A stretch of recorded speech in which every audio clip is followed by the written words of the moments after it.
ওকে, আমরা স্থির তড়িৎ পড়তেছিলাম অনেকদিন আগে লাস্ট ক্লাস নিছি। ভুলে গেছি হয়তো জিনিসগুলা। যা হোক, আজকে যে টপিকটা সেটা আগেরটার সাথে কোনো সম্পর্ক নাই আরকি, মোটামুটি নতুন একটা টপিক। আর এই টপিকটা থেকে নরমালি আজকে আমরা যে থিওরি গুলা দেখবো, নরমালি বোর্ড কোশ্চেনে কখনো ওই থিওরি গুলা আসে না আরকি। অবশ্য খ নাম্বারের জন্য ২-১ টা থিওরি প্রুফ আসে, সেগুলো আমি বলবো। সেগুলা সহজ। আরো কিছু আ উম বড়সড় থিওরি আছে। ওগুলা নরমালি বোর্ড কোশ্চেন গুলাতে আসবে না। ম্যাথ আসতে পারে। তাও ওই ম্যাথগুলাতে আমরা ওই এই থিওরির সূত্র না খাটায়ে নরমাল সূত্র দিয়েও আমরা করতে পারি। আ সো উম খুব বেশি থিওরি গুলা যদি আমরা না করে সেটা যদি জটিল লাগেও আমরা জাস্ট কিভাবে আসে সূত্রটা সেটা মনে রেখে ওই সূত্রটাকে মনে রাখলেই চলবে। তো এটা হচ্ছে এই চ্যাপ্টারের লাস্টের টপিক হবে আরকি। এখন বেশ কয়েকটা থিওরি প্রুফ করা লাগবে। যদি আমাদের সময় কুলায় তাইলে আজকেই সব থিওরি শেষ হয়ে যাবে। আচ্ছা, তাইলে আ ওই যে মেইন সূত্রটা আমরা যেটা পড়তে যাচ্ছি আরকি, আজকে আমাদের গাউসের সূত্র দিয়ে পড়া মানে গাউসের সূত্রের উপরেই মেইনলি পড়াশোনা। তো ওই সূত্রটা বোঝার আগে আমাদের আরেকটা টার্ম বোঝা লাগবে, সেটা হচ্ছে তড়িৎ ফ্লাক্স।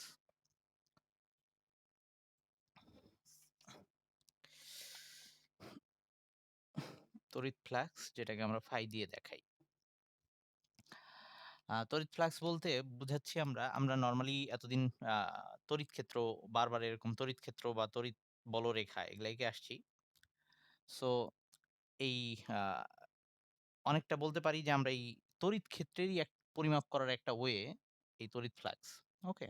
তো এই তড়িৎ ফ্লাক্স বলতে অ্যাকচুয়ালি আমরা বুঝবো যে কোন একটা তলের ভেতর দিয়ে, সেটা যেকোনো শেপের তল হইতে পারে।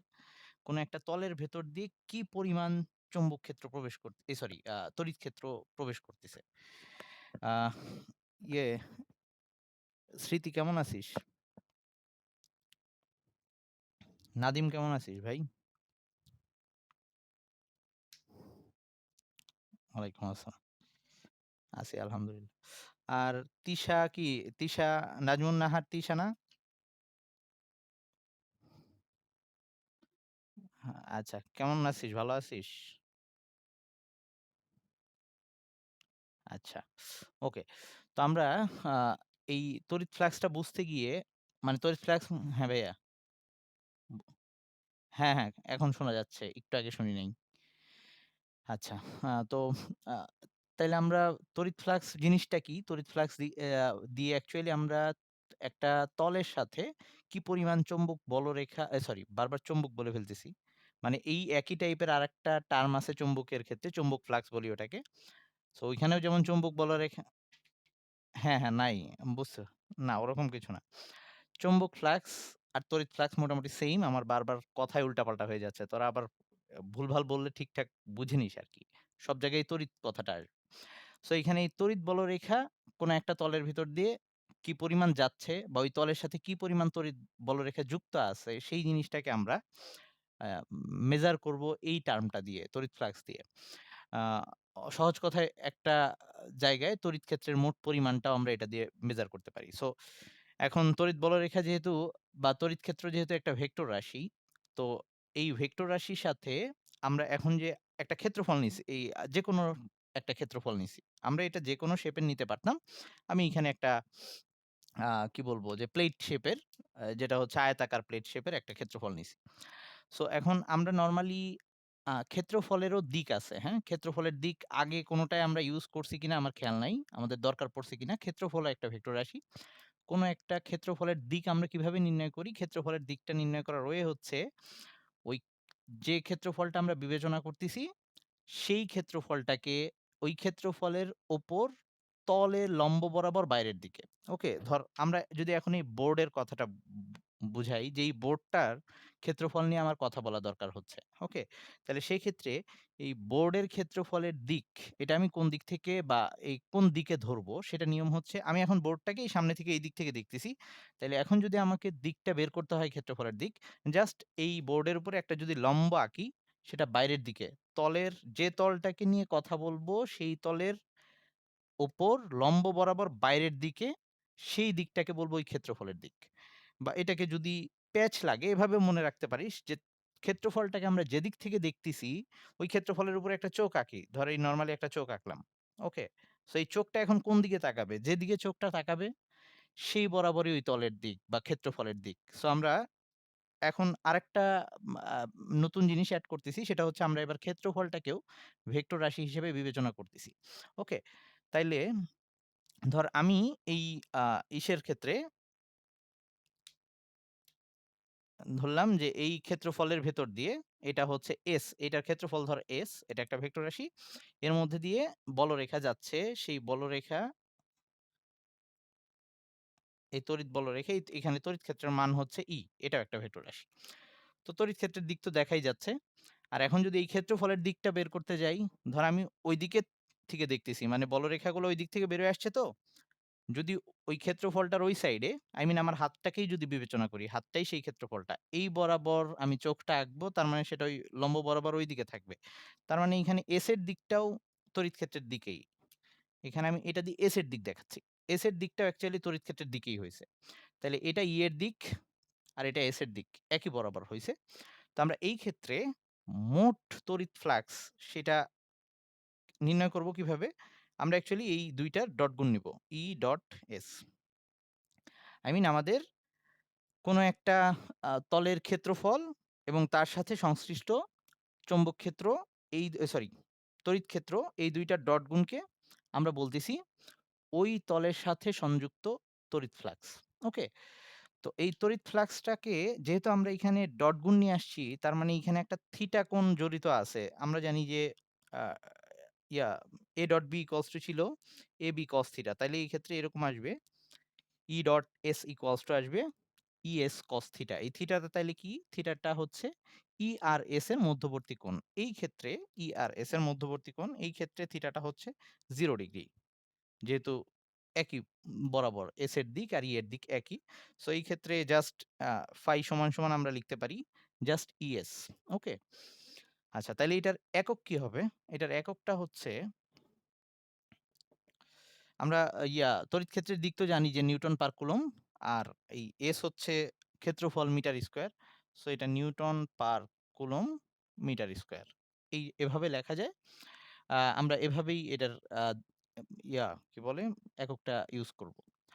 আচ্ছা, যেটা বলতে চাচ্ছিলাম সেটা হচ্ছে আমাদের তাইলে এই ফাইটা কি মিন করতেছে? ফাইটা দিয়ে বুঝতে পারবো এই তলটার সাথে কতগুলা তড়িৎ ক্ষেত্র বা কতখানি তড়িৎ ক্ষেত্র বা কতগুলা চৌম্বক তড়িৎ বলরেখা যুক্ত আছে সেই জিনিসটা এই টার্মটা দিয়ে আমরা বুঝবো। এটার ইউজটা আমাদের সামনে লাগবে। আচ্ছা, এখন অল টাইম যে আমার তড়িৎ বলরেখা ক্ষেত্রফলের দিকের সাথেই থাকবে, একই বরাবর হবে এরকম তো নাও হইতে পারে। যদি এরকম হয় যে এবার বলরেখাটা এই তলের উপরে এভাবে আসতেছে। আচ্ছা, পুরাটাই মুছি।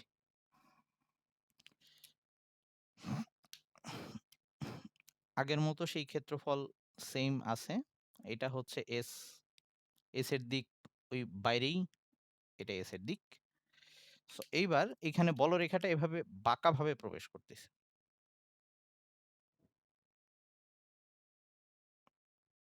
এই বলরেখাটা কিন্তু এই ক্ষেত্রফল ভেদ করে যাচ্ছে, হ্যাঁ? এখানে ডট দিয়ে বুঝাইলে মনে হয় আরো ভালো হয়। যে এটা ভেদ করে ওই পাশ দিয়ে বেরোয় আসছে। এটা হচ্ছে E এর দিক। তার মানে এই ক্ষেত্রে কিন্তু আমাদের এবার থিটাটা দরকারি। এই যে এইটা হচ্ছে সেই থিটাটা। E আর S এর মধ্যবর্তী কোণ। তাহলে এবার এই সূত্রটা এপ্লাই হবে বেশ ভালো মতোই। মানে থিটার মান যেহেতু এবার 0 না। তার মানে কেন আমাদের এই cos থিটা পোরশনটা নেওয়া হইলো, এখন এটা আমরা একটু আইডিয়া পাবো যে আমরা কেন ই ই ই ক্রস নিলাম না? কেন ই ডট নিলাম? কারণ আমরা যদি আ এই ক্ষেত্রেই ই এর ২ টা উপাংশ বের করি। আমরা জানি যে আ ভেক্টরকে আমরা ২ টা উপাংশে ভাগ করে ফেলতে পারি। তাইলে ই ভেক্টরটার কথা যদি চিন্তা করি, ই এর ২ টা উপাংশ আসতেছে। ধর এই যে ই ভেক্টরটাকে এটাকে যদি আমি ভাঙি, তাইলে একটা হবে এই বরাবর বা এইখানেই যদি দেখাই। আচ্ছা, এটার জন্য দেখাচ্ছি। এই ই ভেক্টরটাকে যদি ভাঙি, একটা আসবে এই বরাবর, আরেকটা আসবে ওই বরাবর। এরকম। ওই যদি আমরা সামান্তরিক এঁকে তারপরে কাজ করি যেটা, এরকম।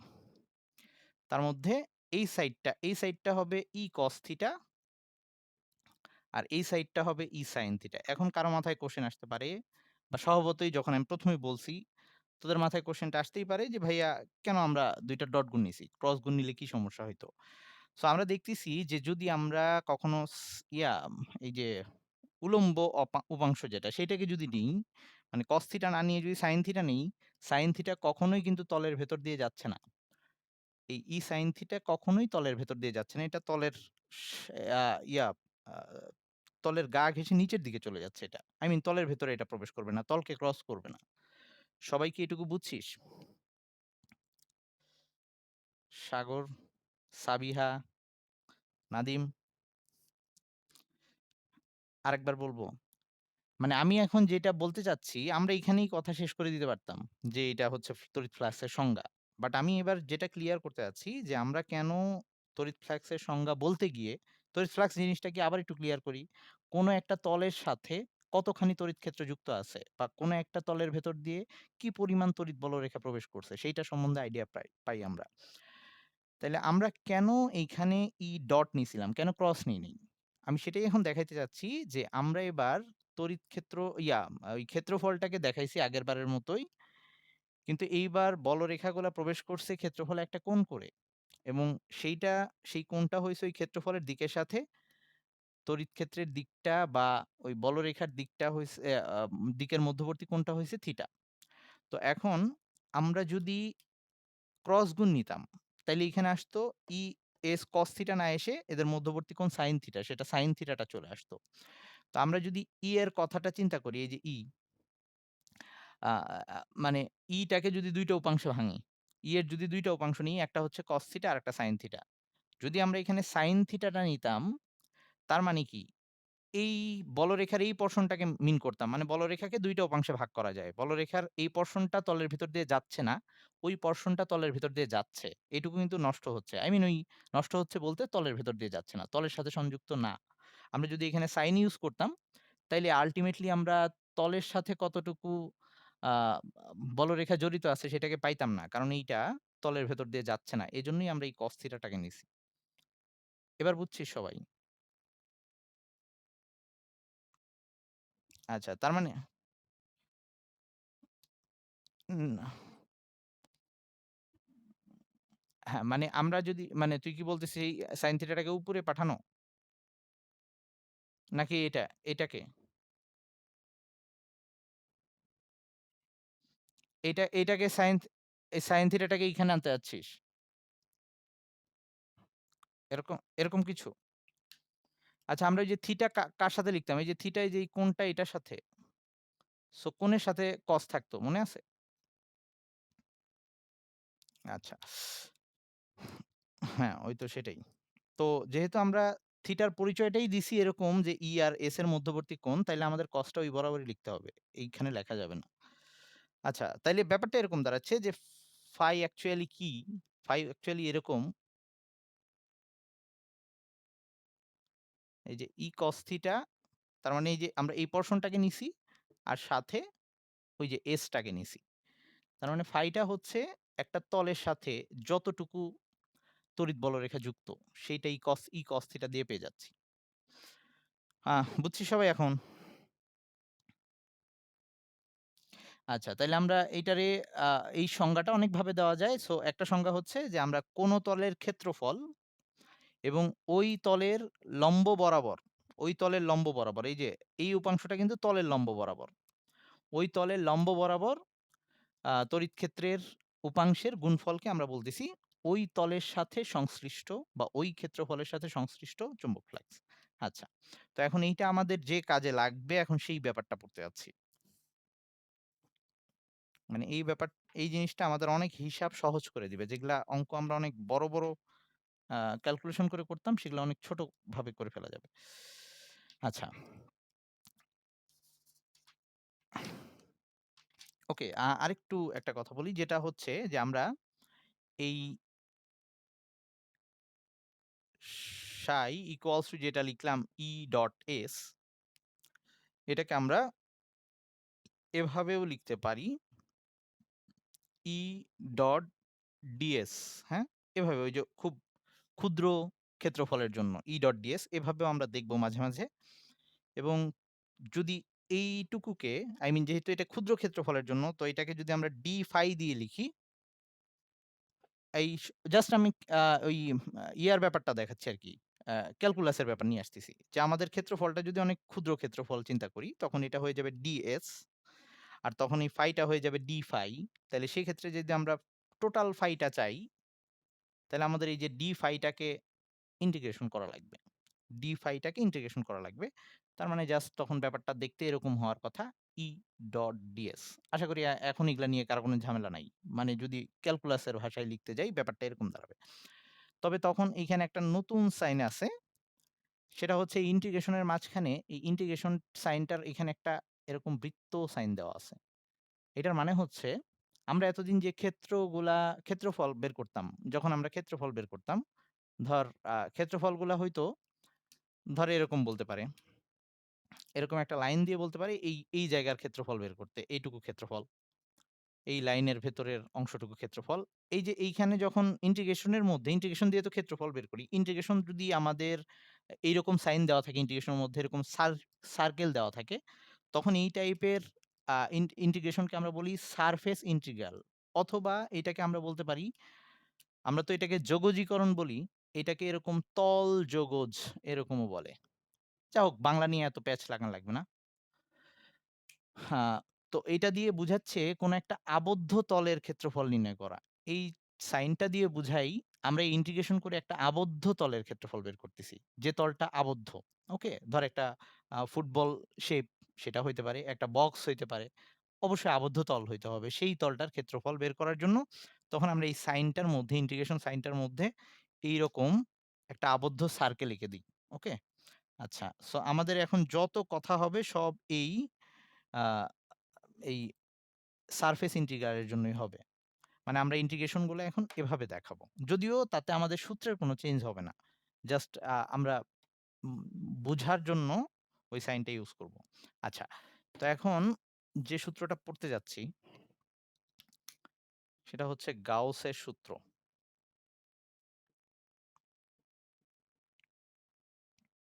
আর এই যে সাবিহা আর আ তিশা, তোরা একটু আমাকে WhatsApp এ নক দিবি। ওই নোট দিয়ে দিব চ্যাপ্টারটার। ওকে? তো এই গাউসের সূত্র, এটার এই বিজ্ঞানী যেটা বলতে চাচ্ছে সেটা হচ্ছে যে আমরা ধর, যদি এটা একটা চার্জিত বস্তু। ধর এটা একটা চার্জিত বস্তু, এখানে এখন প্লাস কিউ পরিমাণ চার্জ রাখা আছে। তো আমরা জানি যে প্লাস চার্জ যে চার্জিত বস্তু থেকে সবসময় বলরেখা বের হইতে থাকে এবং সেই বলরেখাগুলা এভাবে বের হয়ে আসে। ওকে। তো এখন এই সূত্রটা আমাকে এই জিনিসটা বলতেছে যে ধর আমি জানি না এই বস্তুটাতে কত চার্জ আছে। কিন্তু আমি এখন এই বস্তুটাকে একটা আবদ্ধ তলের মধ্যে চিন্তা করলাম। বা ধর এইটাকে আমি আবদ্ধ তলের মধ্যে আটকায় ফেলছি। ধর একটা বাক্সের মধ্যে আটকায় ফেলছি। বা এরকম একটা গোলাকার আ আ জায়গার মধ্যে তাকে আটকায় ফেলছি। অবশ্যই এটা গোলক শেপ, হ্যাঁ? পুরাটা আবদ্ধ। তো ব্যাপারটা কি দাঁড়াবে? এই তল দিয়ে এরকম এই গোলকের বাইরের সাইড পৃষ্ঠ দিয়ে এরকম বলরেখাগুলা বাইরে বের হয়ে আসবে। তো আমরা একটু আগে এরকম বেরোয় আসা একটা তলের সাথে বলরেখা বেরোয় আসলে সেই বলরেখাগুলার মোট পরিমাণ কিভাবে হিসাব করতে হয় সেটা একটু আগে শিখে আসলাম তড়িৎ ফ্লাক্স দিয়ে। সো গাউস বলতে চাচ্ছে যে আমি যদি এইখান দিয়ে বেরোয় আসছে কি পরিমাণ তড়িৎ বলরেখা, বা ওই ফাইটা যদি এই ক্ষেত্রে আমি নির্ণয় করতে পারি, তার মানে আমি যদি টোটাল ফাইটা জানি, তাহলে ওই ফাইটার সাথে যদি আমি এপসাইলন, হচ্ছে যেটা ওই যে একটা কনস্ট্যান্ট ছিল, শূন্যস্থানের ভেদনযোগ্যতা, এই জিনিসটাকে গুণ করে দেই, তাইলে এই বস্তুটার কত চার্জে চার্জিত আছে সেই মানটা আমি বের করতে পারবো। আবার বলতেছি, আমি জানি না বস্তুটার চার্জের পরিমাণ কত, এটা আমি জানি না। কিন্তু আমি এইটা হিসাব করলাম যে এই বস্তুটাকে যেকোনো একটা শেইপের বস্তু দিয়ে আমি আবদ্ধ করে ফেললাম, বা যেকোনো একটা শেইপের তল দিয়ে, অবশ্যই সেটা আবদ্ধ তল হইতে হবে। সেটা হইতে পারে গোলক আকৃতির তল, হইতে পারে ওই আ আ বক্স আকৃতির তল, এলোপাথারি শেপও হইতে পারে। কিচ্ছু আসে যায় না। কিন্তু আবদ্ধ তল হইতে হবে।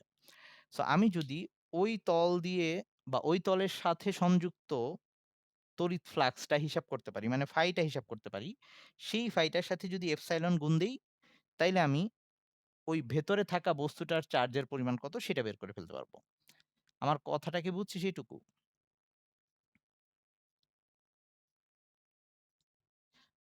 আচ্ছা, আ সবাই বুঝছিস? না বুঝলে আমি আবার বলব। আচ্ছা, তো এখন আহ এইটাকে বইয়ের মধ্যে সূত্রটাকে কিভাবে লেখা আছে যে কোন তড়িৎ ক্ষেত্রে, এই যে কোন তড়িৎ ক্ষেত্রে বদ্ধকল্পিত তলের মানে এই যে আমরা যে এখানে আবদ্ধ তলটা চিন্তা করে নিছি। আমি একটা ফুটবল চিন্তা করে নিছি। যেকোনো শেপ যে কেউ চিন্তা করতে পারে। বদ্ধকল্পিত তলের তড়িৎ ফ্লাক্সের এপসাইলন নট গুণ হবে ওই তল দ্বারা আবদ্ধ মোট চার্জের সমান। আমি এভাবে বললাম। আরো অনেকভাবে বলা থাকতে পারে। তুই জাস্ট বেসিক এটা মনে রাখলেই হবে। বাংলায় অনেকভাবে লেখা থাকতে পারে। কখনো এটাকে এভাবে বলা যেতে পারে। ফাইটাকে এখানে রেখে এপসাইলন এটার নিচে নেওয়া গেল। এভাবেও বলা যেতে পারে। যে তড়িৎ ফ্লাক্স হবে ওই আ ইসের কি বলে? ওই তল দ্বারা আবদ্ধ চার্জের 1/epsilon গুণ এভাবে বলতে পারে কেউ। মানে ঘুরায়ে পেঁচায়ে যাই বলুক জিনিসটার শেপটা এটাই দাঁড়াবে। তো এখন আমরা ওই যে বলে আসছি যে আমরা যেহেতু আবার ইন্টিগ্রেশন এপ্লাই করব। মানে আমরা হচ্ছে এই বস্তুটার চারপাশে যখন টোটাল তড়িৎ ফ্লাক্স ফাই হিসাব করতে যাব, একবারে করব না। আমরা কি করব? আগে একটা ছোট্ট জায়গা ধর এই ফুটবল যে শেপটা নিছি, এই ফুটবলের উপরে একটু একটা পোরশন কেটে নিলাম। এইটুকু পোরশন। এই পোরশনকে ডিএস এটার ক্ষেত্রফলকে ধরলাম ডিএস। জাস্ট একটা ফুটবলের উপর থেকে একটা পোরশন কেটে নেওয়া। সেই পোরশনটা হচ্ছে ডিএস। এখন এইটার সাথে কতখানি চৌম্বক ফ্লাক্স আছে সেটা বের করলাম। সেটাকে যদি আমরা ডি ফাই দিয়ে বের করি তাহলে আমাদের টোটাল ফাই যখন বের করতে হবে তার মানে সূত্রটা তখন দেখতে এরকম হবে যে এপসাইলন নট এই integration D phi equals to Q এরকম আসবে। ওই একটু আগে এই জিনিসটাকে যদি আমি এভাবে বের করি যেখানে ডি ফাই সমান সমান হচ্ছে ই ডট ডিএস ই ডট ডিএস তাইলে তখন ওই যে টোটাল ফাইটা বের করতে গিয়ে এই ফাই আর এই সাইনের মধ্যে এক করে ফেলিস না। এটা কিন্তু ইন্টিগ্রেশন সারফেস ইন্টিগ্রাল। এখানে কখনো, কখনো আবার বইয়ের মধ্যে দেখবি এর নিচে একটা এস দেওয়া আছে। এস দিলেও হয়, না দিলেও হয়। এটা দিয়েই বোঝাচ্ছে ওই সারফেস ইন্টিগ্রাল। আমরা এতদিন যে ইন্টিগ্রেশন করে আসছি সেটা ছিল লাইন ইন্টিগ্রাল মানে রৈখিক যোগজীকরণ। এটা হচ্ছে তল যোগজীকরণ, হ্যাঁ? সো এটার সাথে এল দেওয়া থাকতে পারে, এটার সাথে এস দেওয়া থাকতে পারে এরকম আরকি। আচ্ছা। তো এখন তাইলে এই ডি ফাই সমান, সমান ছিল ই ডট ডিএস। তো আমরা চাইলে এটাকে এভাবেও লিখতে পারি যে এপসাইলন ই বা এভাবে লিখতে পারি E dot DS equals to E dot DS equals to Q by epsilon naught. এটাকে এভাবেও লেখা যায় ইচ্ছা। ওকে, তো যেভাবেই বলুক এটাই মিন করতে চাচ্ছে। ওকে, তো এবার আমাদের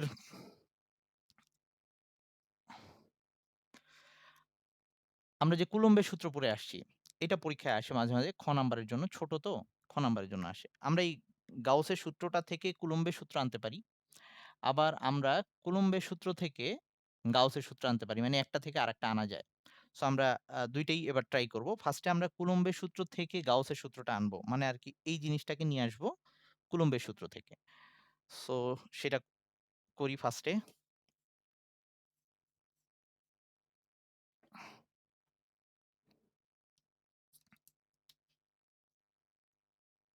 কুলম্বের সূত্র থেকে আর এই মিটিং এন্ড হয়ে গেলে আবার জয়েন দিবি। একই আইডি, একই লিংক। কুলম্বের সূত্র থেকে গাউসের সূত্র। সো কুলম্বের সূত্র ওটা ছিল যে F equals to 1/4 pi epsilon naught Q1 Q2 by R square বা ওই কুলম্বের সূত্র থেকেই আবার আমরা E বের করছিলাম। মানে E তড়িৎ ক্ষেত্র বা তড়িৎ তীব্রতা সেটাও একটা বল ছিল। সেটাকে আমরা এভাবে লিখতাম 1/4 পাই epsilon naught Q by R square মানে ওই ২ টাই কুলম্ব সূত্র থেকে আসা বলের সূত্র। ওকে? সো আমরা ওটাকে আনার চেষ্টা এখন ওই সূত্রটাকে এপ্লাই করে গাউসের সূত্রটা নিয়ে আসব। সো আমরা আবারও যেহেতু গাউসের সূত্র এপ্লাই করার জন্যই সবসময় একটা আবদ্ধ তল লাগবে। সো আবারও আমরা এরকম একটা প্লাস চার্জে চার্জিত বস্তু। সো ধর আমরা তো জানি যে এই চার্জ থেকে ধর এই ৮ দূরত্বে আমার আ ওই যে উম কুলম্বের বল এপ্লাই করলে আমরা ওখানে E এর মান পাবো। এইখানে এর মান পাওয়া যাবে। ইকুয়ালস থাকবে হচ্ছে 1/4 pi epsilon not Q by R square, মানে তড়িৎ ক্ষেত্রের মানটা আমরা জানবো। সো আমরা এই তড়িৎ ক্ষেত্রের সূত্রটাকে এপ্লাই করব। সো আমরা যেহেতু আনতে চাই, গাউসের সূত্র আনতে চাই, আই মিন এই চার্জের পরিমাণ জানতে চাই ওই তড়িৎ ক্ষেত্র ব্যবহার করে। ওকে? আই মিন তড়িৎ ফ্লাক্স ব্যবহার করে অ্যাকচুয়ালি। সো আমরা কি করব? এই বস্তুটাকে আবদ্ধ করে একটা আ আ তল নির্ণয় করব। তল নিবো আরকি। সেটা কিন্তু আমার ইচ্ছামত। কিন্তু আমাদের সুবিধার জন্য সূত্র এপ্লাই করার সুবিধার্থে আমরা গোলকটাকে নিচ্ছি এই ক্ষেত্রে। গোলক নিলে সুবিধা হবে আমাদের জন্য। প্রয়োজন হইলে আমরা গোলক বাদে সিলিন্ডার নিতে পারি বা কখনো আ আ ইয়া শেপও নিতে পারি। আই মিন বক্স শেপও নিতে পারি। সেটা আমাদের সুবিধা অনুযায়ী। সো এখন আমরা আমাদের সুবিধা অনুযায়ী এখানে আবারও একটা গোলক চিন্তা করলাম যেটার ব্যাসার্ধটা r,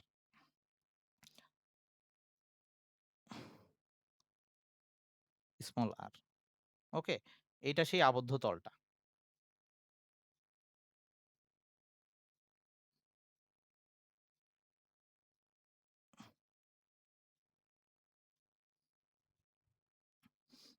ওকে। এখন আমরা এই একটু আগে আ যে সূত্রটা পাইছিলাম, সূত্রটা কি ছিল? যে আমাদের লাস্টে এরকম আসার কথা যে এইখানকার এই তলের সাথে যে বলরেখাগুলা বেরিয়ে আসতেছে এইখান থেকে, আমরা জানি এই বস্তুর এই ইয়াটা থেকে, এই চার্জটা থেকে কিন্তু এরকম বলরেখা বেরিয়ে আসতেছে। সবগুলা বাইরের দিকে যাচ্ছে এবং সেটা এই তল দিয়ে বাইরে আসতেছে। সো এইখান দিয়ে যত বলরেখা বেরিয়ে আসবে মানে হচ্ছে টোটাল ফাই, সেইটা এটার সাথে এপসাইলন নট গুণ করলে আমি এই যে এই চার্জটা পাবো। এইটা আমার নিয়ে আসতে হবে। এটা নিয়ে আসবো কি দিয়ে? আনবো এবার কুলম্বের সূত্র এপ্লাই করে। তাহলে ফার্স্টে আগে ফ্লাক্সের পরিমাণটা বের করি। যে ফ্লাক্সের পরিমাণ, টোটাল ফ্লাক্সের পরিমাণ সেটাকে আমরা কিভাবে বের করতাম? ফ্লাক্সের সংজ্ঞাটা ছিল যে কোন তলের সাথে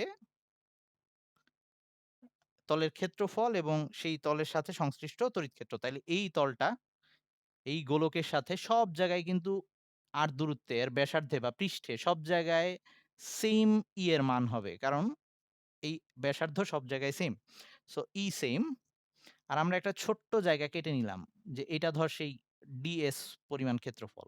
সো এইখান দিয়ে যে মোট ফাই বের হচ্ছে সেটাকে ইন্টিগ্রেশন করলেই পাবো আমরা। তাইলে এইখানে ডট ds, তাহলে আমার টোটাল ফাইটাকে পাওয়ার জন্য এইটাকে ইন্টিগ্রেশন করলেই হবে। তাইলে এইখানে এই যে নিছি, আই মিন কোন তলের সাথে সংশ্লিষ্ট তড়িৎ ক্ষেত্র এবং ওই তলের ক্ষেত্রফলের ডট গুণ। এটাই তো আমাদের ফাই এর সংজ্ঞা ছিল। মানে ফার্স্টে ওই ডি ফাই কে ইন্টিগ্রেশন করছি অ্যাকচুয়ালি। এটা সেই ডি ফাই। তো এখন ডট ds তার মানে হচ্ছে ই, আচ্ছা সরি, ই যেহেতু সব, আচ্ছা আগে লিখে নিই। ds মানে হচ্ছে এবি কস মধ্যবর্তী কোণ ছিল। এখানে মধ্যবর্তী কোণ কত হবে? আমরা যদি এই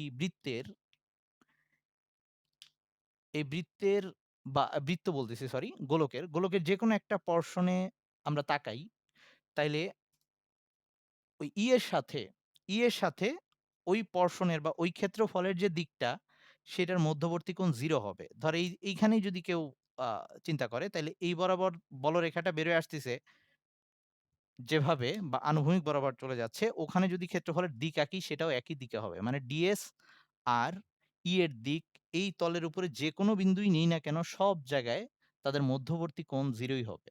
সো এখানে অ্যাকচুয়ালি 0 ডিগ্রি। সো এটা জাস্ট এটা আসতেছে ই ds এরকম আসতেছে। একটু ওয়েট। আচ্ছা আমি ভুলে ইন্টিগ্রেশন সাইনটা উঠাই দিছি। ইন্টিগ্রেশন সাইনটা থাক। সো এখানে আমরা সূত্র এপ্লাই করলাম। a ডট b ছিল সেটা ab cos থিটা। সো এখন জাস্ট ওই cos 0 মানে 1 সেটা হয়ে গেছে। এখন এই ইন্টিগ্রেশন সাইন এপ্লাই করব আরকি এর উপরে।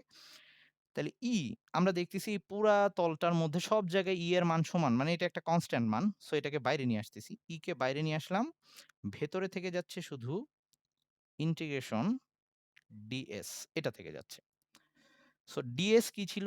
এই যে এই ছোট যে অংশের ক্ষেত্রফলটা ছিল এই সবগুলা যোগ করব। তার মানে সবগুলা যোগ করা মানে আমি পুরা গোলকটার সারফেসের ক্ষেত্রফল পাবো বা গোলকের পৃষ্ঠের ক্ষেত্রফল পাবো। সো গোলকের পৃষ্ঠের ক্ষেত্রফল সেটা সূত্র কত ছিল বা কি ছিল? সেটা ছিল 4 পাই r স্কয়ার। মানে আমি যদি এটা বের করি, ই এখানে আসবে 4 পাই আর স্কয়ার এটা আসবে। এখানে আসবে 4 পাই আর স্কয়ার। কেউ এটা না বুঝলে বলিস, গোলকের পৃষ্ঠতলের ক্ষেত্রফল। এখন পর্যন্ত আমরা কুলম্বের সূত্র এপ্লাই করি নাই। এখন এপ্লাই করব। সো এখন আবার আমরা কুলম্বের সূত্র E সেটা সমান কি জানি? E টা কি? Q চার্জে চার্জিত বস্তু থেকে r দূরত্বে তড়িৎ প্রাবল্যের মান। সো কুলম্বের সূত্র থেকে সেটা জানি 1/4 pi epsilon naught Q by r square হওয়ার কথা। তো সেটা বসাইলাম। এবার 4 পাই r স্কয়ার এখানে থাকলো। কাটাকাটি করলে এরকম আসতেছে। এপস ইয়া phi ইকুয়ালস টু আসতেছে just Q by epsilon nought. তার মানে এই সূত্রটাকেই আমরা শিখে আসছি আজকে। Epsilon not phi equals to Q। কেউ না বুঝলে বলিস। তার মানে আমরা এইখানে কুলম্বের সূত্রকে এপ্লাই করে গাউসের সূত্রটা নিয়ে আসলাম। ওকে? সো এইটা পরীক্ষায় খ নাম্বারের জন্য আসে। খ নাম্বারের জন্য আসলে বেশি বর্ণনা লেখার দরকার নাই। শুধু এভাবে লিখা শুরু করলেই হবে যে ধরি কিউ চার্জে একটা চার্জিত বস্তু থেকে আ আম বস্তুর চারপাশে r ব্যাসার্ধের একটি গোলক বা গাউসীয় তল বলে এটাকে। গাউসীয় তল কল্পনা করি তারপরে লেখা শুরু করবি এরকম করে।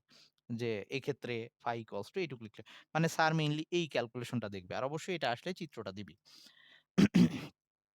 আচ্ছা এবার আমরা উল্টাটা করব। মানে গাউসের সূত্রটা হ্যাঁ ভাইয়া কি লাগবে? আচ্ছা এইখানে লিমিটের দরকার হবে কিনা? মানে এমনিতে আচ্ছা ও বলছে যে আমরা লিমিট বসাচ্ছি না কেন? আমরা তো এমনিতে জানি যে বৃত্তের ক্ষেত্রফল লিমিট দিয়ে করি বা না দিয়ে করি, সবসময় এটাই আসবে। সো লিমিট বসাইলেও এটাই আসবে। বুঝছিস? আচ্ছা। আ গোলকের ক্ষেত্রফল সরি বৃত্ত না, আমি বৃত্ত বলে ফেলতেছি। এটা কিন্তু 3 ডাইমেনশনাল জিনিস। সো গোলক হবে। আচ্ছা। তো এইবার আমরা উল্টা কাজটা করব যে আমরা এবার কুলম্বের গাউসের সূত্র থেকে কুলম্বের সূত্র নিয়ে আসবো। মানে আমরা শুরুই করব এই লাইন দিয়ে, এই লাইন দিয়ে এবং লাস্টে নিয়ে আসবো ওই লাইনটা। সো আ এম আ আরো সোজা আরকি এই ক্ষেত্রে। তাইলে জাস্ট এটা উল্টা করলেই হবে। সো এবার আবারও আমরা এই একই চিত্রের জন্যই শুরু করতেছি যে এবার আমরা জানি, এবার উল্টা কাজ করব আরকি। এবার হচ্ছে গাউসের সূত্র হতে এই জায়গায় হয়ে যাবে কুলম্বের সূত্র।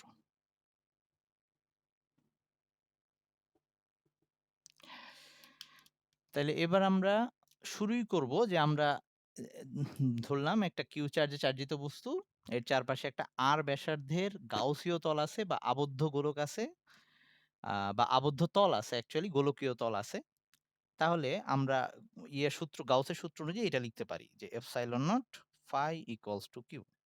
মানে হচ্ছে এই চার্জিত বস্তু থেকে যে পরিমাণ বলরেখাগুলো এই দিক দিয়ে বেরোয় আসতেছে তাদের মোট পরিমাণ তার সাথে যদি এপসাইলন নট গুণ দেই ওই ভেতরের চার্জিত বস্তুর চার্জের পরিমাণটা আমরা জেনে যাব।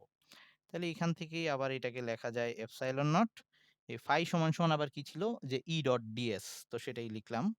এটা হচ্ছে ইন্টিগ্রেশন ই ডট ডিএস সেটা লেখা যায় ইকুয়ালস টু কিউ। এই ই ডট ডিএস এইটাকে আবার লেখা যায় এপসাইলন নট সরি ইন্টিগ্রেশন এইটা হচ্ছে ই ডিএস আবারও তাদের মধ্যবর্তী কোণ cos 0 equals to Q. So আমাদের কুলম্বের সূত্র আনতে হবে। কুলম্বের সূত্র হচ্ছে F equals to Q1 Q2 by R square. So আমরা ওই F টাকে এবার E দিয়ে নিয়ে আসবো। ওকে? কারণ আমাদের এইখানে আমরা ১ কুলম্বে চার্জের উপরে বল হিসাব করতেছি। E টাও কিন্তু ওই কুলম্বের সূত্র থেকে আসা একটা বল ছিল। তাইলে এবার আমাদের এইখানে যেটা দাঁড়াচ্ছে পরের লাইনটায় এপসাইলন নট এখানে E সব জায়গায় যেহেতু সেইম সো E কনস্ট্যান্ট বাইরে চলে আসলো। ইন্টিগ্রেশনের ভেতরে শুধু থাকবে ডিএস আর ওখানে কিউ আর এই ডিএস আই মিন ডিএস মানে হচ্ছে পুরা গোলকটার পৃষ্ঠের ক্ষেত্রফল সেটা আমরা জানি সেটা আসতেছে হচ্ছে 4 পাই আর স্কয়ার ইকুয়ালস টু কিউ তার মানে এখান থেকে ই সমান সমান আমরা পাচ্ছি 1/4 pi epsilon not Q by R square. এই আমরা আ কুলম্বের সূত্র পেয়ে গেলাম। এটা কিন্তু কুলম্বের সূত্রই। খালি জাস্ট এখানে Q1 Q2 যেটা ছিল সেই Q2 র মান ১ এখানে ১ কুলম্ব চার্জ। সো এই ২ টা প্রুফ পরীক্ষায় আসে। যেহেতু ছোট আর ইজি পরীক্ষায় আসে খ নাম্বারের জন্য। ওকে। তো এবার আমরা পরের টপিকটায় যাচ্ছি। আচ্ছা, পরের টপিকে যাওয়ার আগে আরেকবার একটু জয়েন দে সবাই।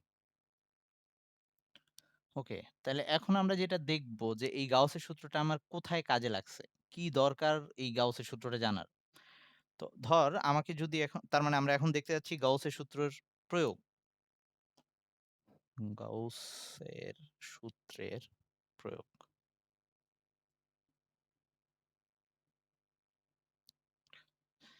ধর আমরা ইজিলি যদি আমাদের এখানে কিউ চার্জে একটা চার্জিত বস্তু বা একটা বিন্দু চার্জ রাখা থাকে, তার থেকে r দূরত্বে যদি আমাদের তড়িৎ প্রাবল্য বের করতে বলে আমরা বের করে ফেলতে পারি।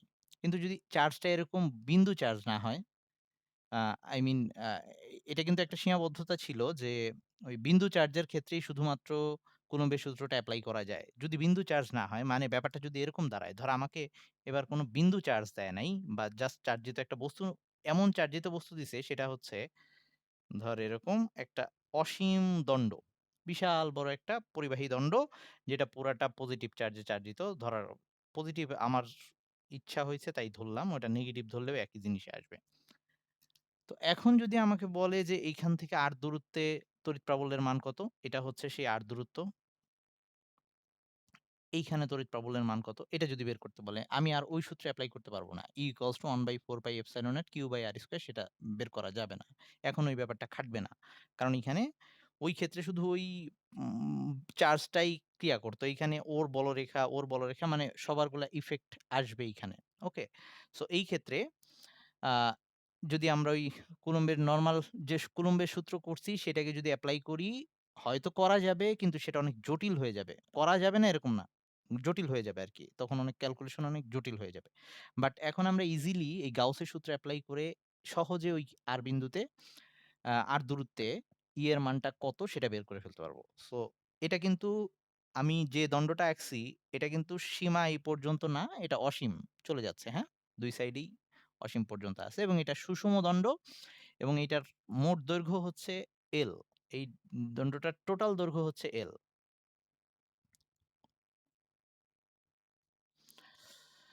টোটাল দৈর্ঘ্য হচ্ছে L আর এটা সুষমভাবে চার্জিত। সো মোট এটার মধ্যে যে চার্জ আছে, সো মোট চার্জ হচ্ছে Q। তাইলে এখন সুষমভাবে যেহেতু চার্জিত, তার মানে একক দৈর্ঘ্যে সব জায়গায় সেম পরিমাণ চার্জ আছে। তার মানে একক দৈর্ঘ্যে যে চার্জ, একক দৈর্ঘ্যে চার্জ সেটাকে ল্যামডা দিয়ে দেখাচ্ছি। সেটা হচ্ছে L by sorry Q by L, Q by L মানে L দৈর্ঘ্যে চার্জ হচ্ছে Q, তার মানে একক দৈর্ঘ্যে চার্জ কত? Just Q by L। So এখন আমরা এইটার উপরে গাউসের সূত্র এপ্লাই করি। গাউস কি বলতে চাচ্ছিল যে আমরা যেকোনো বস্তু যেটা চার্জিত বস্তু আর চার্জের পরিমাণ যদি না জানি বলরেখা হিসাব করব, সেটাকে একটা আবদ্ধ তল দিয়ে ঘিরে নিব এবং সেই আবদ্ধ তলটা আমি আমার ইচ্ছামত নিতে পারব। কিন্তু আমরা যাতে সূত্রের এপ্লাই করা সহজ হয় বা ওই যে ক্ষেত্রফলটা যেটা আমরা লিমিট-টিমিট না বের করে সরাসরি বলে দিতে পারতেছিলাম। ইজিলি ক্ষেত্রফল বের করতে পারতেছিলাম। আগেরবার যেমন 4πr² বের করছি। সো এইটার জন্য আমাদের জন্য সুবিধাজনক একটা আবদ্ধ তল হবে যদি আমরা এটা একটা সিলিন্ডার আকৃতির তল দিয়ে আবদ্ধ করে ফেলি। সো আমি এই পুরা দণ্ডের একটা পোরশন, যেকোনো একটা পোরশন, আমার পুরা L দৈর্ঘ্য নিতে হবে না। একটা পোরশনকে এরকম একটা সিলিন্ডার শেপের আবদ্ধ তল দিয়ে আটকায় ফেললাম। ওকে? তো এখন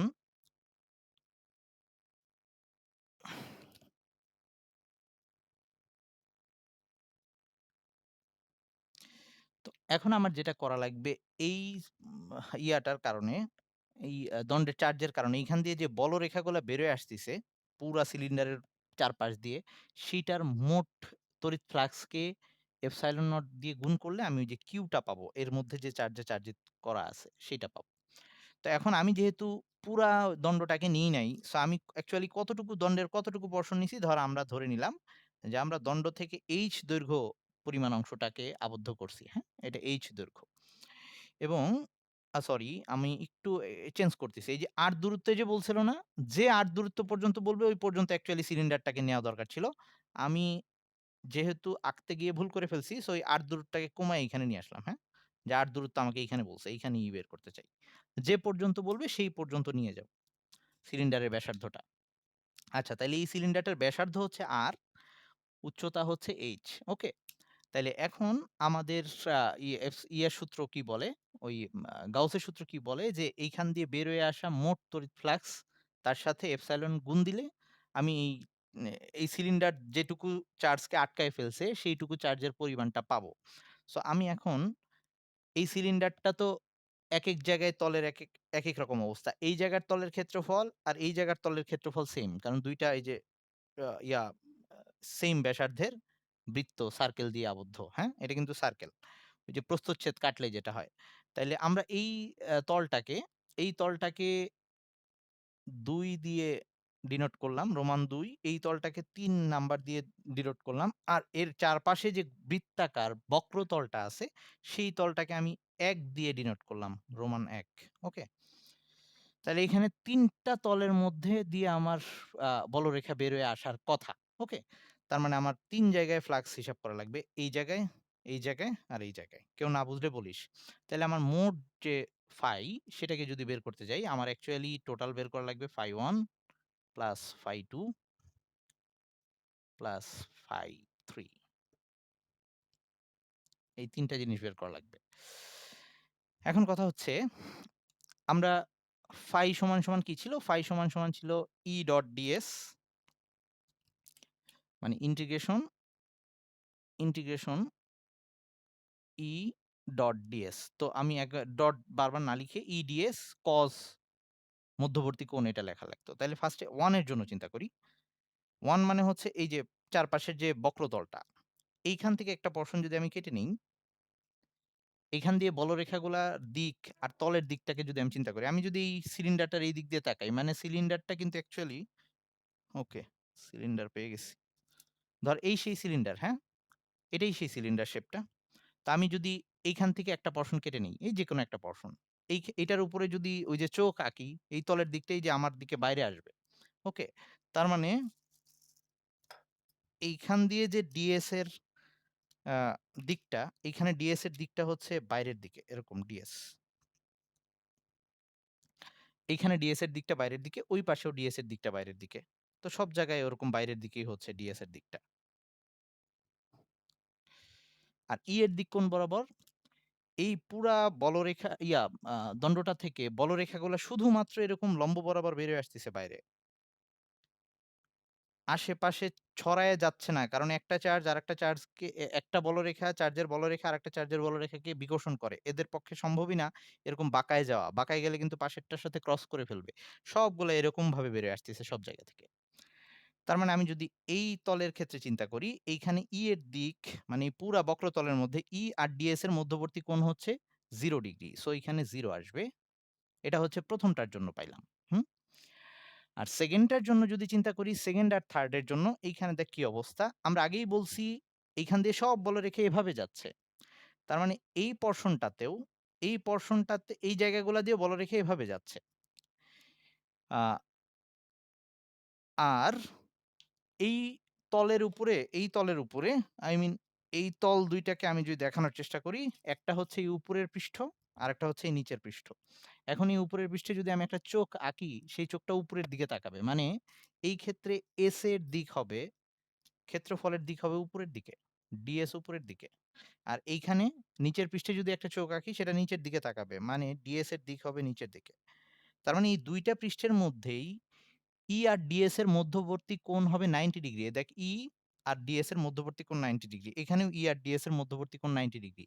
তার মানে ২ ক্ষেত্রেই ই ডিএস cos 90 ডিগ্রি আসবে। তার মানে 90 ডিগ্রি মানে 0। তার মানে এই 2 তেও 0 আসবে, এই 3 তেও 0 আসবে। সো এই ২ টা আমাদের হিসাব করার দরকার নাই। তাইলে আমাদের এই টোটাল এই সিলিন্ডারটা দিয়ে মোট যে ফ্লাক্সটা বের হয়ে আসবে সেটা অ্যাকচুয়ালি জাস্ট এই মানটাই। এই যে ১ নাম্বার তল দিয়ে যেটা বের হয়ে আসতেছে। তাইলে এখন আমরা গাউস এপ্লাই করি। গাউস বলছে যে এই ফ্লাক্সটা আই মিন সরি যে আচ্ছা এই যে এই ফ্লাক্সটাকে লিখি যে এইটার এপসাইলন নট গুণ এটা কি হবে? এইটা হবে ওই তল দ্বারা আবদ্ধ ক্ষেত্রফলের মধ্যে যতখানি চার্জ আটকা পড়ছে। এই চার্জ কিন্তু টোটাল কিউ আটকা পড়ে নাই। আটকা পড়ছে জাস্ট এই যে এইচ দৈর্ঘ্যের মধ্যে যতখানি আছে। তাইলে সেটাকে আমরা কিউ প্রাইম দিয়ে দেখাইলাম যে ওটা হচ্ছে কিউ প্রাইম পরিমাণ চার্জ। ওকে? সো এই কিউ প্রাইম পরিমাণ চার্জ সেটা কত সেটাকে যদি হিসাব করতে চাই আমরা এটা পারবো। কারণ আমরা জানি একক দৈর্ঘ্যে চার্জ আছে এই পরিমাণ। তার মানে h দৈর্ঘ্যে চার্জ আছে জাস্ট এই ল্যামডা h পরিমাণ। তার মানে ওই কিউ প্রাইমটা হচ্ছে ল্যামডা h। আচ্ছা, তাহলে আমি একটু বসায় ফেলি ওখানে। কেউ না বুঝলে বলিস। তাহলে ওখানে এরকম আসতেছে। এপসাইলন নট আর এটার হিসাবটা একটু একবারে করে ফেলি। ই এটা তো কনস্ট্যান্ট, এটা বাইরে চলে আসবে।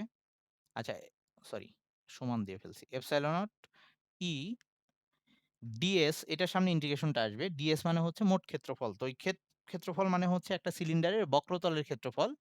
910 এই সূত্রটা ছিল 2 পাই আর এইচ। হ্যাঁ? যেহেতু এটার উচ্চতা এইচ আর ভূমির ব্যাসার্ধ হচ্ছে আর, বক্রতলের ক্ষেত্রফলটা হবে 2 পাই আর এইচ। মানে আমি এটা এই যে মোট ইন্টিগ্রেশন ডিএস এটা বের করলাম। মোট ক্ষেত্রফলটা বের করলাম। ওই আমাদের হিসাবের সুবিধার জন্যই আমরা কিন্তু সিলিন্ডার শেপটা নিয়ে নিছিলাম যাতে এই ব্যাপারটা আসে। আর কিউ প্রাইম কি বলছি? একক দৈর্ঘ্যে চার্জ থাকে ল্যামডা করে। তার মানে এইচ দৈর্ঘ্যে চার্জ হচ্ছে ল্যামডা এইচ। তার মানে ওখানে জাস্ট হবে ল্যামডা এইচ। তাইলে এখন আমরা ই বের করতে চাচ্ছিলাম। এইখানে ই এর মান কত হয় এটাই আমরা বের করতে চাচ্ছিলাম। তাহলে ই সমান সমান আসতেছে জাস্ট 1/2 পাই এপসাইলন নট আর lambda by r, lambda by r এটা আসতেছে। এইটা কিন্তু আমরা ইসের সূত্র দিয়ে বের করতে পারতাম না। আই মিন ওই কুলম্বের সূত্র দিয়ে পারতাম, হিসাব অনেক জটিল হয়ে যাইত। এখন হিসাবটা অনেক সহজ হয়ে গেছে। সবাই বুঝছিস এটুক?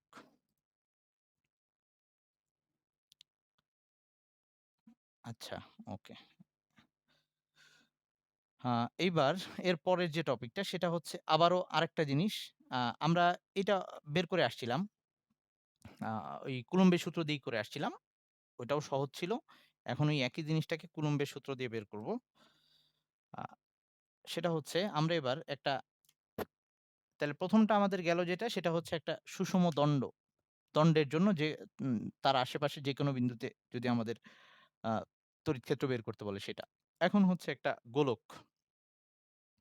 একটা গোলক বাট এটা ফাঁপা গোলক। ফাঁপা গোলক মানে হচ্ছে এইটার ভেতরে ফাঁকা আরকি। এই টাইপের গোলককে খোলকও বলা হয়, হ্যাঁ? মানে এরকম। এই ফুটবল আরকি। ফুটবলের ভেতরে যেমন ফাঁকা এটা ওরকম একটা অবস্থা। মানে চার্জটা শুধুমাত্র এই পৃষ্ঠে এরকম ছড়ায় আছে। ভিতরে কোনো চার্জ নাই। এরকম একটা অবস্থা। ওকে। তো এখন এই ক্ষেত্রে আমাদের আ যদি আমাকে বলে যে করতে আ টোটাল এই আ গোলকটা থেকে r দূরত্বে, ধরে এরকম একটা r দূরত্ব দিল। এটা হচ্ছে এই গোলকটার সেন্টার। এই গোলকটার ব্যাসার্ধ হচ্ছে ক্যাপিটাল R। আর এই গোলকটা থেকে r দূরত্বে এখানে এর মান বের করতে বলল। এই হিসাবটা আমরা করে আসছিলাম ইয়াতেই ওই নরমাল আ কুলম্বের সূত্র দিয়েই। বাট এবার আমরা এইখানে গাউসের সূত্র এপ্লাই করব। সো আবারও আমাদের একই নিয়ম। ওই r দূরত্বে যেহেতু আমাকে আ বের করতে বলছে, ওই আ এর মান বের করতে বলছে। আমরা আবার কি করব? এই পুরা গোলকটাকে আবার আরেকটা গোলক দিয়ে আবদ্ধ চিন্তা করে নিই। r ব্যাসার্ধের, যার ব্যাসার্ধ হচ্ছে এই স্মল r। ওকে? এইটা সেই গাউসীয় তল। এই পুরা গোলকটাকে এই r ব্যাসার্ধের যে পর্যন্ত বলবে সেই পর্যন্ত নিতে হবে আরকি। r ব্যাসার্ধের গাউসীয় তল দিয়ে আবদ্ধ করে নিলাম। এখন আমি চাচ্ছি ওখানে এর মান বের করতে। সো আবারও সূত্র এপ্লাই করি। সূত্রটা ছিল এইটা যে uh epsilon not phi equals to হচ্ছে কিউ। এইখানে মোট চার্জ আছে কিউ, হ্যাঁ? Equals to Q. তাহলে জাস্ট এপসাইলন নট, এই যে এইখানে ছোট্ট একটা তল চিন্তা করে নিলাম সেটা হচ্ছে ডিএস, এবং এই ডিএস এর দিক বাইরের দিকে হবে এবং এইখান থেকে যে বলরেখা বেরোচ্ছে বলরেখার দিক ওইখানে সেম ই আর ডিএস এর দিক একই দিকে হবে। তাহলে এইটা সমান সমান আসে ইন্টিগ্রেশন ই ডট ডিএস, যেটা ছিল একবারে সরাসরি লিখতেছি ইন্টিগ্রেশন ই ডিএস কস 0, এখানেও কস 0 আসবে, ইকুয়ালস টু কিউ এরকম আসতেছে। তাইলে এখান থেকে পরের লাইন এখানে আসতেছি আমি এপসাইলন সব জায়গায় কনস্ট্যান্ট এখানে, সো বাইরে চলে আসলো। ডিএস কে ইন্টিগ্রেশন করলে এইটার ক্ষেত্রফল পাবো, এই গোলকটার পৃষ্ঠতলের ক্ষেত্রফল যেটা হচ্ছে 4 পাই স্মল r স্কয়ার ভেতরের গোলকটার পৃষ্ঠতলের ক্ষেত্রফল কিন্তু ক্যাপিটাল আর স্কয়ার হইতো। Equals to Q. তাহলে জাস্ট ই সমান সমান আসতেছে 1/4 pi epsilon not Q by small R square. তার মানে আমাদের যদি একটা ফাঁপা গোলক নেওয়া হয়, সেই গোলকের পৃষ্ঠে যদি চার্জে চার্জিত থাকে, ওই গোলকটা থেকে, ওই গোলকের সেন্টার থেকে যেকোনো দূরত্ব স্মল আর, যেখানে শর্তটা এরকম যে এই ক্ষেত্রে r is greater than capital R, মানে যে দূরত্ব নিচ্ছি সেই দূরত্বটা যেন অবশ্যই ব্যাসার্ধের থেকে বড় হয়, এরকম হইলে তখন সূত্রটা এটা দাঁড়াচ্ছে 1/4 pi epsilon not Q, I mean ওই গোলকটার চার্জ, আর আরটা হচ্ছে ওই সেন্টার থেকে ওই বিন্দুর দূরত্ব স্মল আর, এটা কিন্তু গোলকের ব্যাসার্ধ না। আচ্ছা, যদি এই আরটা এইখানে হয়, এখান থেকে যদি এইখানে নিয়ে আসে, আই মিন জাস্ট এবার আর এর মানটাকে আমি এইখানে নিয়ে আসলাম। এবার আর ইকুয়ালস টু আর, জাস্ট এখানে আর ইকুয়ালস টু আর, যদি আমাকে পৃষ্ঠে বলে, ওইখানে না পৃষ্ঠে বলে, তাহলে সেই ক্ষেত্রে তার মানে যখন আর ইকুয়ালস টু আর, গোলকের পৃষ্ঠে যদি আমাকে ই এর মান বের করতে বলে, তাহলে সেটা আসবে 1/4 pi epsilon not Q by এই আর এর জায়গায় ক্যাপিটাল আর চলে আসবে। তাহলে ক্যাপিটাল আর বা ব্যাসার্ধ কখন বসাবো? যদি পৃষ্ঠে বলে। আচ্ছা, এখন যদি পৃষ্ঠে না বলে ভেতরের কোনো বিন্দু বলে, গোলকের ভেতরের কোনো বিন্দু বলে, মানে আরটা এবার এখানে, মানে এবারে শর্তটা হচ্ছে আর ইজ লেস দেন আর, মানে এবার গোলকের ভেতরের কোনো বিন্দু চাচ্ছি। এইবার ই এর মান 0 চলে আসবে। কেন 0 চলে আসবে? আমাদের এবার সূত্রের মধ্যে এই অবস্থা দাঁড়াবে। আমাদের সূত্র কি ছিল? Epsilon not phi Q. যদি আমি থার্ড কেসের ক্ষেত্রে, এই কেসের ক্ষেত্রে কিউ এর মানটা হিসাব করতে চাই, দেখ তখন আমার গাউসের তল, যেটা এই যে বাইরে আঁকছিলাম, সেই তলটাকে আঁকা লাগবে ভেতরে, মানে এইখানে আঁকা লাগবে, সেই তলটাকে আঁকা লাগবে এইখানে। এবং তখন আমার এই যে তল দ্বারা আবদ্ধ চার্জ, এখানে কোনো চার্জ নাই, চার্জ তো শুরুই হয়েছে এখান থেকে, ভেতরে কিউ এর মান কিন্তু শূন্য। তার মানে সেই ক্ষেত্রে এই সূত্রের মধ্যে কিউ ইকুয়ালস টু 0 চলে আসবে। তার মানে এই ক্ষেত্রে ই এর মান হবে শূন্য। ভেতরে কোনো বলরেখা নাই, কে এটা বুঝিস নাই। যদি আমরা ভেতরে চলে আসি, আমরা যদি গাউসের সূত্র এপ্লাই করতে যাই, গোলকটা এই যে আর ব্যাসার্ধ যে পর্যন্ত বলে সেই পর্যন্ত নিতে হয়। এর মধ্যে কোনো চার্জ নাই, কারণ বলছি গোলকটা ফাঁকা। তার মানে তখন সূত্র এপ্লাই করলে এইখানে E epsilon not phi equals to 0 চলে আসবে। এখানে 0 চলে আসবে। ফাইনালি ই সমান সমান 0 আসবে। তার মানে ৩ টা কেস দেখলাম ফাঁপা গোলকের ক্ষেত্রে। গোলকের বাইরের কোনো বিন্দু হইলে আর এর মানটা বসাবো কেন্দ্র থেকে ওই বিন্দুর দূরত্ব। যদি পৃষ্ঠে হয় তাহলে আর এর মানটা বসাবো ব্যাসার্ধের মানের সমান, যদি ভেতরে হয় সেক্ষেত্রে ই এর মান 0 হবে। ওকে? এটা আমরা আগেও দেখে আসছিলাম, ভেতরে ই এর মান 0 এবং বিভবটা হয় পৃষ্ঠের বিভবের সমান। আমরা গ্রাফেও এগুলা দেখছিলাম। আচ্ছা, এবার যদি এটা ফাঁপা গোলক না হয়, এটা দিয়ে শেষ করতেছি, হ্যাঁ? মানে আজান দিয়ে দিছে তো, আমরা আরেকটা টপিক বাদ থাকবে, সেটা কালকে ওইটার সাথে ম্যাথ করাবো। আমি এটা দিয়ে শেষ করতেছি। আই মিন যদি নিরেট গোলক হয়, ফাঁপা হয় নাই। এবার নিরেট গোলক। মানে এরকম যে প্রত্যেকটা জায়গায় চার্জিত। মানে নিরেট গোলক বলতে এটা আসলে নরমাল আমরা যদি আ লোহার গোলক-টোলক দিয়ে চিন্তা করি, তখন একটু চিন্তা করতে একটু কষ্ট হয়। কারণ হচ্ছে আমরা জানি যে একটা জিনিসকে আমরা যদি চার্জিত করি, চার্জ সবসময় পৃষ্ঠে থাকে, ভেতরে যাওয়ার কথা না। এজন্য আমরা এই ক্ষেত্রে যদি এটাকে এরকম করে চিন্তা করি, যে এটা এই চার্জিত বস্তুটা নিরেট গোলক চিন্তা করতেছি কিন্তু, হ্যাঁ? মানে ভেতরেও চার্জ আছে।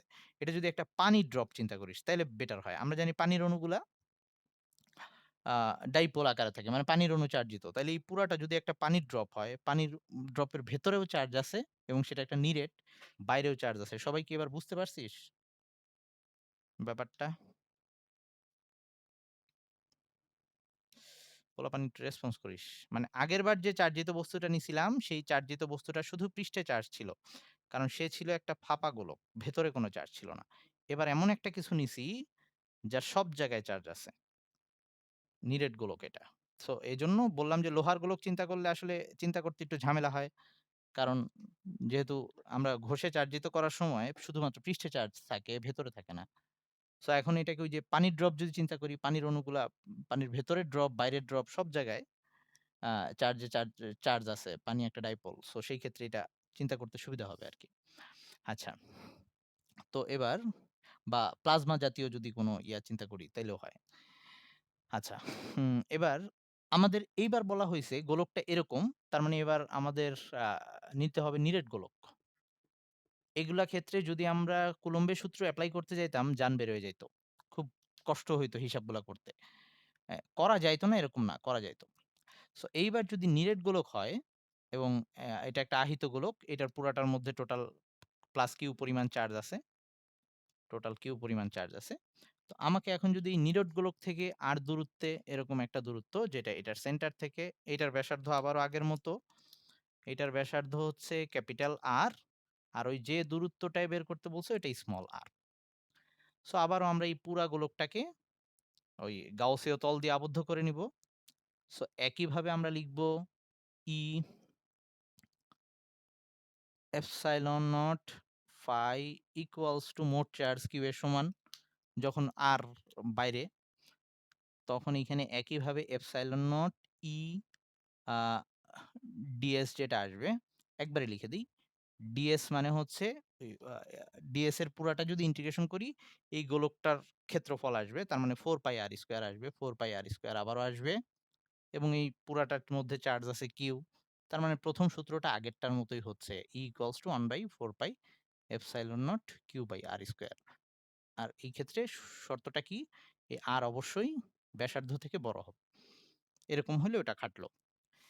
এবার যদি এই বিন্দুটা গোলকের উপরে হয়, তাইলে r ইকুয়ালস টু যদি r হয়, এবার ওই সূত্রটা খাটবে। E equals to 1/4 pi epsilon not Q by capital R square হবে। সো এই ২ টা আগেরটার মতো হইছে। কিন্তু এইবার পরেরটায় গিয়ে ঝামেলা। কিন্তু এইবার আমাকে যদি বলে যে এই ৮ টা ভেতরের বিন্দু, এই ৮ টাকে এবার আমি ভেতরে নিয়ে আসতেছি এইখানে কোথাও। তার মানে এবার আমার গোলকটা আঁকা লাগবে এইটুকু। সো আগেরবার কিন্তু ভেতরে চার্জ 0 ছিল। এবার কিন্তু চার্জ 0 না ভেতরে। ভেতরে এই যে দেখতেছি চার্জ আছে। সো আমার এবার এই কিউ চার্জ নেওয়া যাবে না ভেতরে, নিতে হবে কিউ প্রাইম এইটুকের মধ্যে যে চার্জ আছে। তার মানে এবার আমার সূত্রটা এরকম দাঁড়াবে epsilon not phi equals to Q prime. তাহলে আমাকে এই কিউ প্রাইমটা একটু হিসাব করা লাগবে এখন। তো কিউ প্রাইম হিসাব করব কিভাবে? ওই যে যেমন আ দণ্ডের জন্য একক দৈর্ঘ্যে চার্জ বের করে নিছিলাম। এবার তাইলে গোলকের জন্য একক আয়তনে কত চার্জ আছে সেটা বের করে নিই। তাইলে ধরে নিলাম এই গোলকটার মোট আয়তন হচ্ছে আ ওই ভি। তো মোট আয়তন অবশ্য গোলকের ক্ষেত্রে আমরা এমনিও বের করতে পারবো। যেহেতু ব্যাসার্ধ তার আর, তার মানে মোট আয়তন হচ্ছে 4/3 পাই আর কিউব। সো আমরা এর একক আয়তনে যে চার্জ আছে সেটাকে রো দিয়ে বা চার্জ ঘনত্ব সেইটা হবে এই কিউ বাই মোট আয়তন। যেমন ওই একক দৈর্ঘ্যে চার্জ বের করতে গিয়ে কিউ বাই এল ইউজ করছিলাম। এখন তো দৈর্ঘ্য নেওয়া যাবে না, আয়তন নিতে হবে। সো আয়তন নিব 4/3 পাই ক্যাপিটাল আর কিউব। ওকে? এই পুরা বস্তুটার মধ্যে কিউ পরিমাণ চার্জ ছিল। তার মানে একক আয়তনে এতখানি তার চার্জ আছে।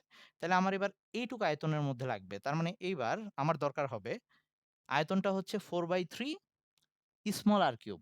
হ্যাঁ?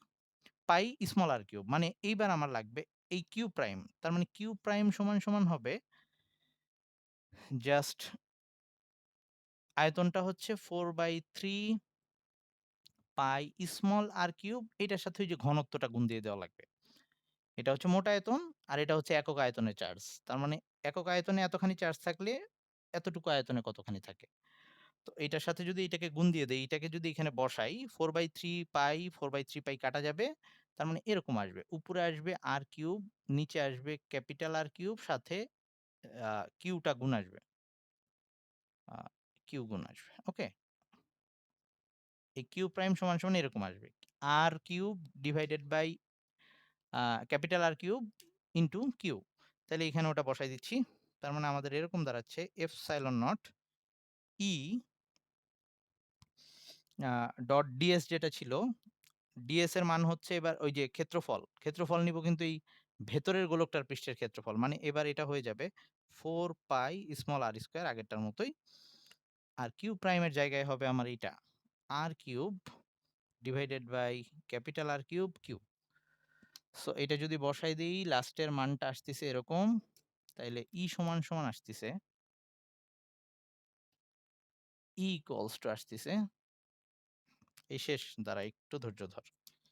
ইকুয়ালস টু আসতেছে 1/4 pi epsilon nought 1/4 pi epsilon nought আর একটা চলে যাচ্ছে। তার মানে আর ২ টা চলে যাচ্ছে। একটা থাকতেছে। Q R divided by capital R cube. এই আর স্কয়ার আর কিউব একটা আর থাকতেছে। আর সাথে কিউ গুণ ছিল সেটা আছে। আর নিচে ক্যাপিটাল আর কিউব। আর এপসাইলন নট ওই সাইডে চলে গেছে। তার মানে এই সূত্রটা কখন এপ্লাই করব? যখন বলে দিবে আমাকে আর ইস লেস দেন ক্যাপিটাল আর। তার মানে নিরেট গোলক বললে তখন আমাদের নিরেট গোলকের ভেতরের কোনো বিন্দুতে যদি আমাদের তড়িৎ প্রাবল্য বের করতে বলে, সেটা যদি চার্জিত গোলক হয় তখন এই সূত্র এপ্লাই হবে। সো আজকে এই পর্যন্ত থাকুক। এই যে জিনিসগুলা দেখছি, এই জিনিসগুলা সবগুলাই যদি আমরা কুলম্বের সূত্র এপ্লাই করতে যাইতাম, আসতো অনেক বড় ক্যালকুলেশন হইতো, অনেক জটিল হয়ে যাইত। কিন্তু আমরা গাউসের সূত্র এপ্লাই করায় খুব ইজিলি সেই কাজগুলা করে ফেলতে পারতেছি। নরমালি বোর্ড কোশ্চেনে এগুলা প্রুফ আসে না। ওই যে, যে ২ টা খালি বলছি ওই ২ টা আসে। তবে অ্যাডমিশন টেস্ট গুলাতে দিতে পারে। সো একবার করে দেখে রাখবি। এখনই মুখস্থ করে ফেলতে হবে নাও বুঝলে তো হইলে এখন জাস্ট বুঝে রাখবি। পরে অ্যাডমিশনের আগে লিখে, লিখে পড়ে ফেলবি ২ বার তাইলেই হবে। এখন যদি জাস্ট দেখে রাখিস কিভাবে আসলো আর সূত্রটা মনে রাখিস তাইলেই এনাফ হবে। ওকে, আজকে এই পর্যন্ত থাকুক। আল্লাহ হাফেজ। কালকে আবার ৪:৩০ ইনশাআল্লাহ।